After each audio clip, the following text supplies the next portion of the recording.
Howdy neighbors, David here. And today on Boondock Stallions, we're going to be answering a lot of your viewer comments on my last video about defending Luke Skywalker because a lot of people did not like me defending Luke Skywalker in The Last Jedi. So before we started, go ahead and give this video a like, or a dislike if you want. Just hit the button. Hit the like, hit the dislike, hit the subscribe, keep up to date, and we can go and... Sorry, I'm looking for my coffee because I wanted my drink here. We can go ahead and keep the comments going. I love that you guys are commenting in the comments on YouTube. If you, by some chance, saw this video on Facebook, please, please, please comment here on YouTube, not on the page on Facebook, as I'm more likely to respond to you guys here on my channel than I am on Facebook, especially because everybody on Facebook is a monster. They're monsters. Every single one of them, monsters. Everybody has an opinion and everybody wants to disagree, and we're allowed to disagree, but I don't understand why we can't disagree and still be civil. It's what Obi-Wan did. Obi-Wan was the negotiator. No matter how much he didn't want to talk about things, he talked about things and found a middle ground. So what would Obi-Wan do? And he would talk it out. So before we get started on that, let's talk about the Mandalorian season finale. I know there are a lot of people out there going on about how this is it. And I'm going to argue both sides before we get to that. I'm going to argue both pro-Last Jedi and anti-Last Jedi. So here we go. People are so happy. They're like, oh my God, the Mandalorian gave us the Luke Skywalker we always wanted, the Luke Skywalker we deserved, the Luke Skywalker that we should have gotten in the sequel trilogy. And now they're going to fix everything and retcon the sequel trilogy, and we're going to find a way to make this happen, and blah, blah, blah, blah, blah. And look, we're not. They are not fixing to... Kitty, stop chewing on that wire. If you electrocute yourself, that's on your own head. How do you keep hiding my squirt bottle? Anywho, they're not going to retcon the sequel trilogy. Do you know how many millions of dollars they put into those movies? It doesn't matter if it lost money. They can fix it retroactively, which is what they're doing right now. Like, for example, a lot of people hated the prequels. I understand why they hated the prequels. If you know anything about Star Wars history, you know that George Lucas had an executive producer on his first trilogy that he did not have on the prequel trilogy, and him and his original producer were always arguing over special effects versus story. George Lucas wanted special effects, and his producer wanted better storyline, and history came to prove his producer right because, the prequels were heavy on special effects and really lacking on some storylines because he really didn't have a lot to do. We all knew that we were going to watch the story of good person Anakin Skywalker become Darth Vader. We knew how it was going to end. Everybody dies. Darth Vader's the big bad guy, and it leads us into the original trilogy. So there weren't too many big surprises. And so I feel like George Lucas kind of took a little back seat to the writing as far as how that would have gone, but it's fine. I love the prequels. I love all of Star Wars. Support your fandoms. Now, as far as fixing Luke and retconning it, I hate to sound like a douche here when I say this, but you do realize that every single thing that they are doing in The Mandalorian, even if, say, they give Luke his own spin-off series, even if they bring Luke into the other shows and continue with the success of his appearance at the end of The Mandalorian and try to show you everything that he did, it still ends with him on that island after having attempted to murder his nephew with Snoke and the First Order, still relevant. And so, basically, they're making prequels to the sequels, even though technically the original trilogy is the prequel to the sequel. They're working on the in-between time and trying to show you everything. They're trying to fill in the gaps in everything that was left out of the sequel trilogy, because there are many gaps. If you haven't, go check out that video, Friendly Fire. And oh my God, Ray, that kitty's your best friend. Be nice. So they're retroactively fixing it. Like I said, if you didn't like the prequels, even if you didn't like the prequels, they've worked the Clone Wars so well that once you're done with season 7 of the Clone Wars, you want to go back and watch the prequels just to see how they tied all that in. It was like spectacular. Bravo. I was really happy about that. But it still ends with the prequel trilogy. So, having said that, that's exactly what they're going to do here with The Mandalorian and the sequel trilogy. Luke Skywalker isn't being retroactively fixed. He's not being given the Luke Skywalker we deserved. The Luke Skywalker in The Last Jedi is the same Luke Skywalker. All you're getting is how he climbed so high and so great and so powerful and was knocked down to the bottom. He failed once again, just as the Jedi Order had always failed before. Ahsoka is actually a prime example. I know everybody wants to get rid of the idea of gray Jedis, but I mean, technically, Ahsoka is, for all intents and purposes, a gray Jedi. And since, like I said, Disney is trying to rebrand everything and make it their own, I don't understand why they don't keep the concept of a gray Jedi around and then just move on forward. Like Rey in The Last Jedi's deleted scenes was, in fact, being given gray Jedi lessons by Luke Skywalker. There were scenes where there was a pirate village raiding, or pirates raiding the village on Octu,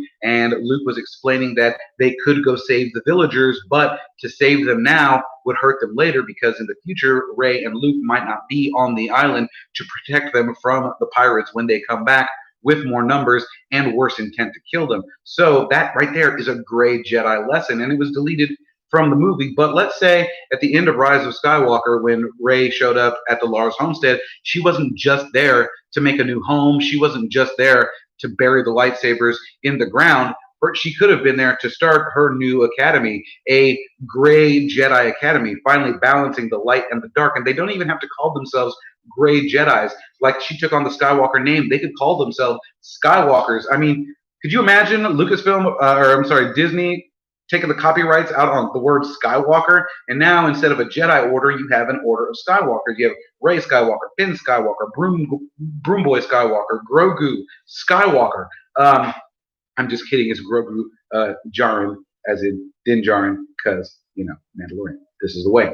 But, I mean, Skywalker could easily be their new word for gray Jedi. I mean, it worked for Jesus. I mean, Christianity is built on the teachings of Jesus Christ. And so, if Star Wars was to build on the teachings of Anakin and Luke Skywalker and the gray Jedi, then Skywalker would be perfect. And that would even make more sense to the title Rise of Skywalker. It's literally the beginning of the next step in the Star Wars galaxy. And then say we've got Grogu on The Mandalorian. He's only 50 years old. We know that he can live up to 900 years. So at this point, Star Wars could flash forward to a new trilogy, maybe 300 years in the future, when Grogu is at the height of his powers as a new Skywalker, and we can see that the Skywalker Order has grown from there. And also keep in mind, and I'm stealing from Superman Returns here, but Lex Luthor, when he took the piece of kryptonite out into the ocean and surrounded it with the crystals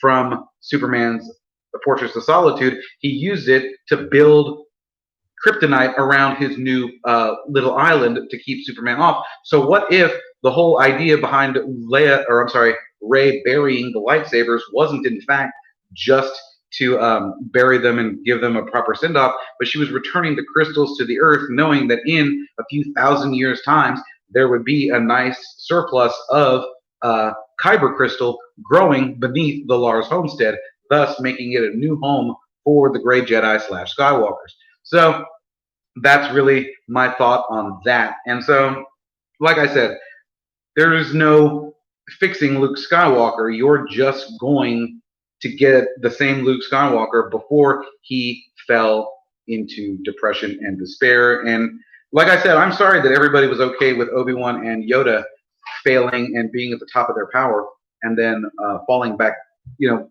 exiling themselves after they failed. And I know there were a few comments. I'll get to the comments here in a minute.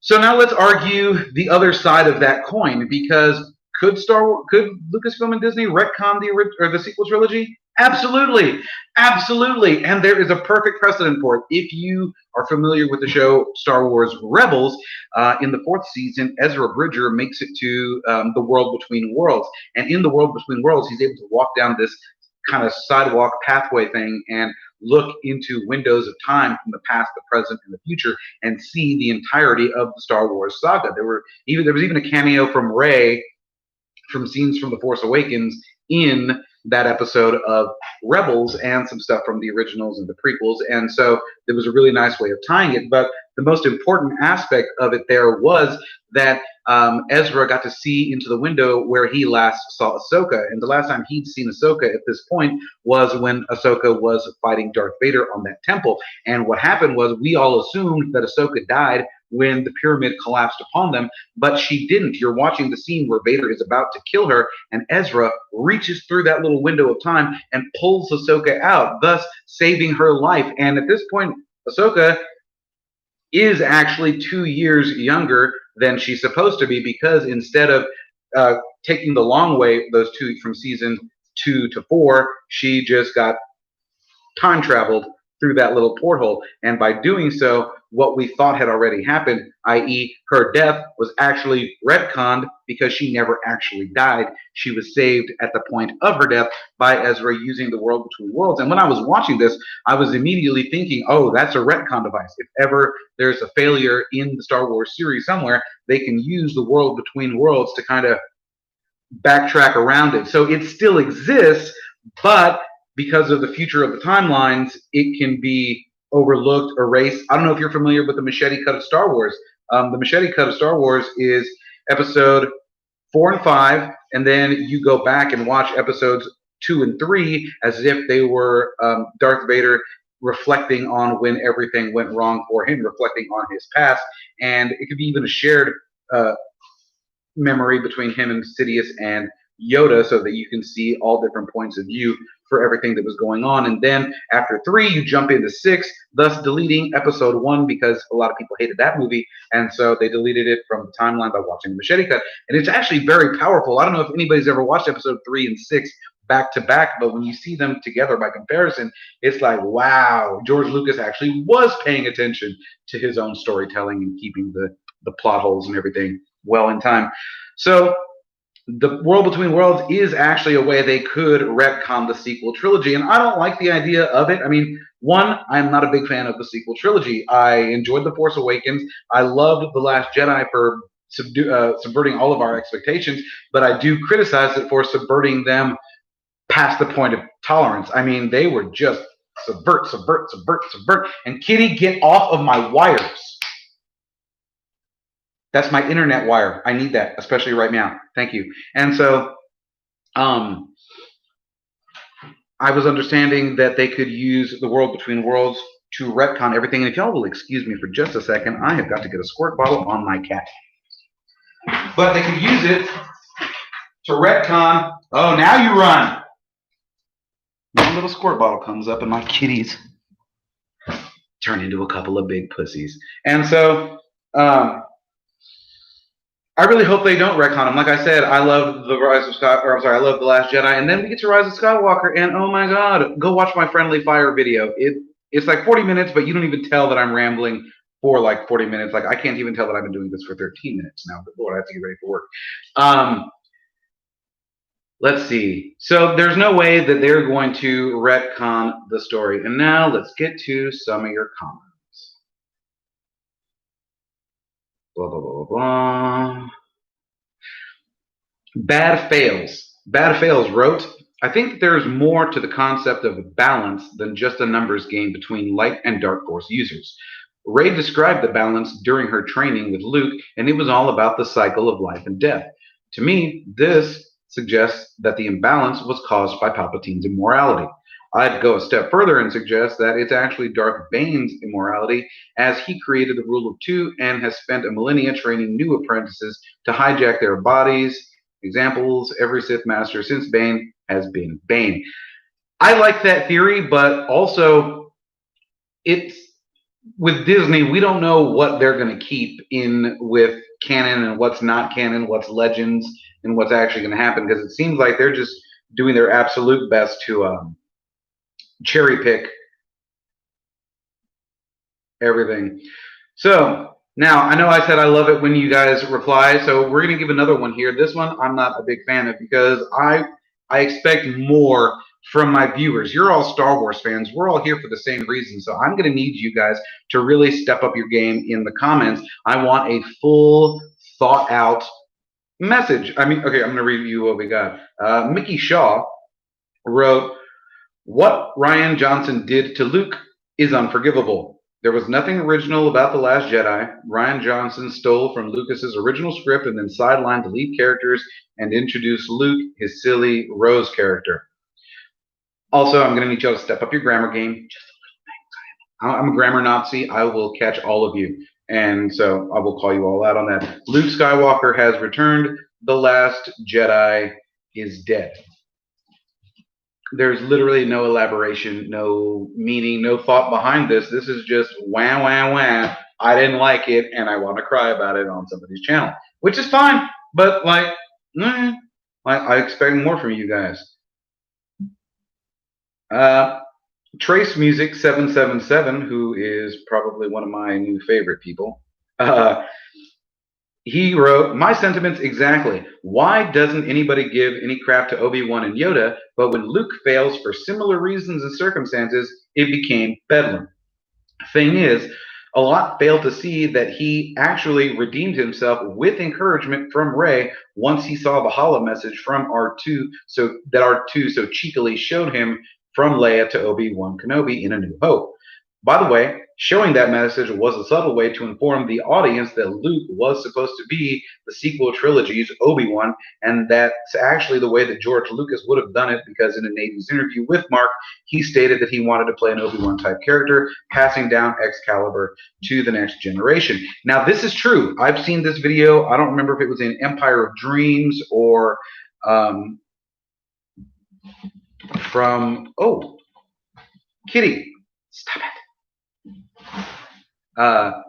I've seen the video, and in it was in the 80s. Luke Skywalker talks about how George Lucas wanted to do a sequel trilogy at some point. As a matter of fact, it was a big deal because it was part of why he wanted to keep Han Solo around after The Empire Strikes Back. It's famously known that Harrison Ford wanted Han Solo to self-sacrifice himself in The Empire Strikes Back and have died off screen somewhere so that he wouldn't have to finish the trilogy. But George Lucas was adamant about having, oh my God, kitties, why are you bothering me today? Thank you. They're a nuisance. Like, they see me giving you guys all of my attention and they want it. But he wanted Han Solo to be there in the sequel trilogy to be a part of the original returning cast members, i.e. Luke, Han, and Leia, to be there to hand down Excalibur to the next generation. And in that case, then yeah, it would explain why Luke would have become the Obi-Wan character, as he was the wise and old Jedi Master, and Han Solo dying would have been basically was Yoda's death at the end of Return of the Jedi. It was just our way of showing you that everything has its time and everything dies. And I know I stole that from Doctor Who, but it really does apply to everything. And so with that in mind, I was very happy with this guy's response. Thank you for the comments, sir. Let's see. What else do we have here? Grant KP said, "And now you understand how prequel fans feel, defending creative choices hated by the fans."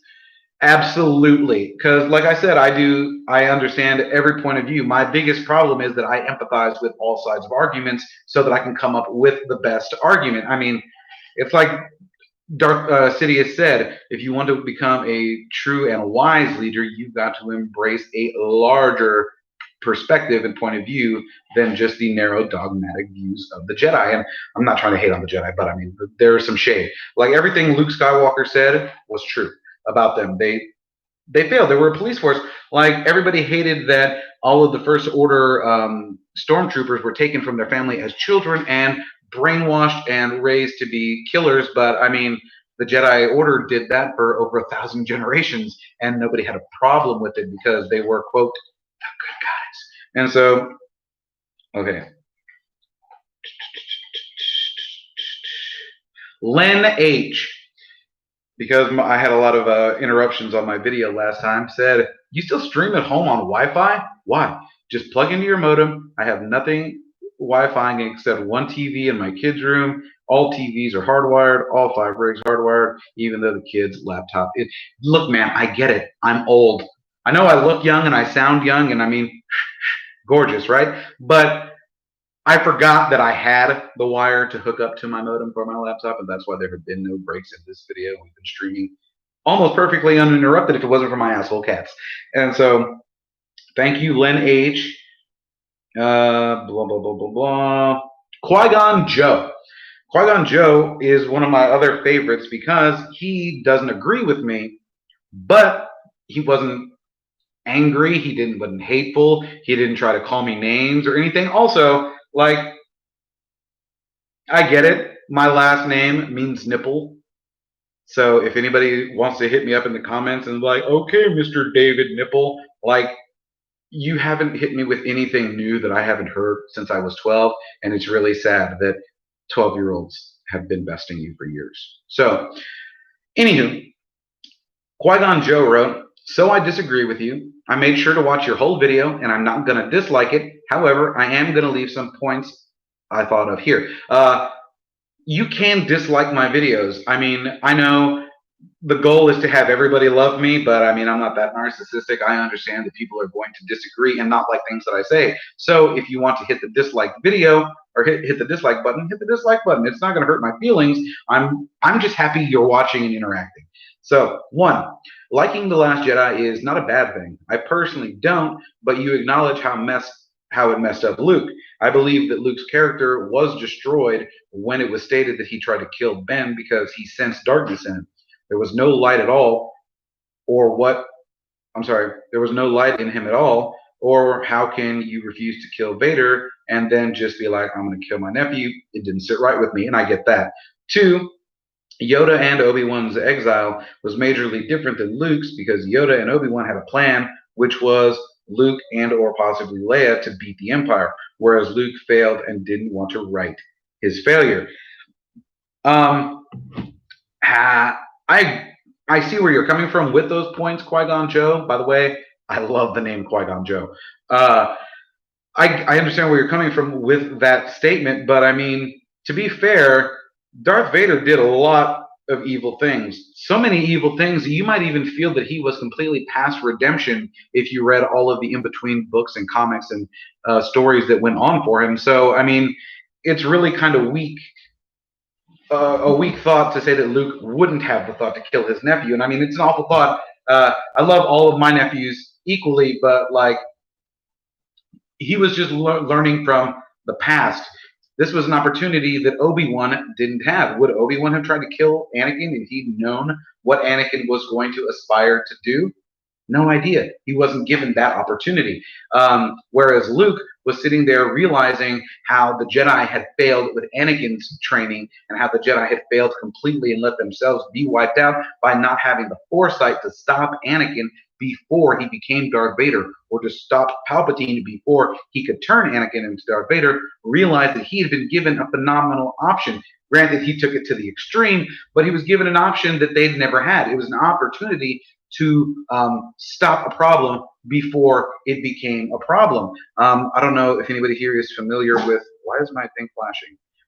Doctor Who, but there was an episode of Doctor Who during the Tom Baker era called Genesis of the Daleks, in which the Doctor poses the question, if you could go back and kill Hitler as a child, would you do it knowing exactly what he was going to do? And so that's basically the argument that Luke had there, because at one point it's literally like you're Adolf Hitler's relative, and you meet a time traveler, or you're a psychic, or you know that he is going to cause the deaths and destruction of lives and towns and peoples all over the world, even the galaxy, and you could stop it. What would you do? Now, Luke had been tempted by the dark side before, and that's why it immediately went to kill him.